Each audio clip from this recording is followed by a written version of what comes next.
ви, православний, говорите за ситуацію з русинами-греко-католиками. У чому тут важна інформація для усіх нас і православних Закарпаття, і греко-католиків? Правда, что мы православні, но нам не все равно, як живуть наші браття. Важно, що знати. З одного боку, частина уніатів критикує нас, православних русинов, за те, що ми вийшли колись із сербського патріархата і вийшли в Руську церкву.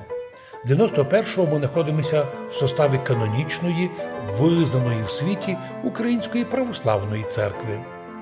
Но при цьому вони самі отойдя від нас, православних, кстати, хочуть празднувати 350 років свого виходу від православ'я, до речі, не допливли до Рима, бо лишили собі православний греческий обряд, календар, Пасху православну, навіть і наші пости. Це дуже великий плюс, бо маса русинів, один народ.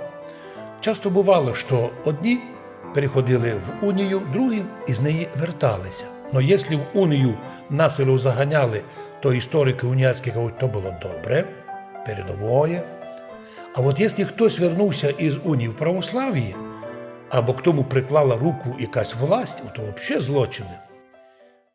І то злочин. Ми рахуємо, що поки русини православні і русини греко-католики мають один богослужебний язик, у них є можливість трудитися в різних патріархіях, но на одному культурному полю, язиковому полю, на історичному полю, а значить не допустити ніяких взаємних унижень, оскорблень. І нам приємно, в кавичках, чути, що коли деякі уніати взивають мене, наприклад, і наших священиків москалями. Я корінний русин. Це русинська земля в складі України. І мене деколи приїжджі люди обзивають.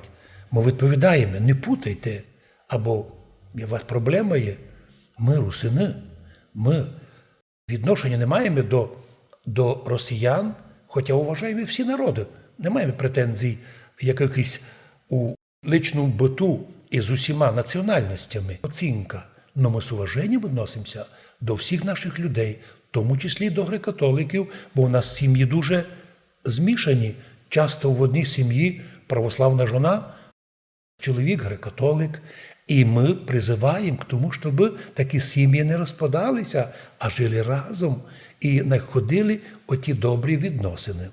Представитель нашої церкви, і наша церква реєстрована всередині Української держави, має реєстрацію державну, ніякі фінанси не перечисляємо нікому, а греко-католики є інформація, що перечисляють.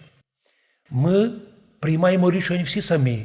Вибор єпископів, священників, праздників, назначення различних акцій – все рішає митрополит Блаженніший Онуфрій і Священний Синод, і наші духовники, наш народ. А от греко-католики, їх ідеологія виробляється у Ватикані, починається в Ватикану, назначається їм єпископ із Ватикана. Тобто рівнятися з нами не можуть ні під яким пунктом. Українська православна церква в повноті має свою церковну свободу. Кстати, і недавно зареєстрована, принесена із Турції ПЦУ.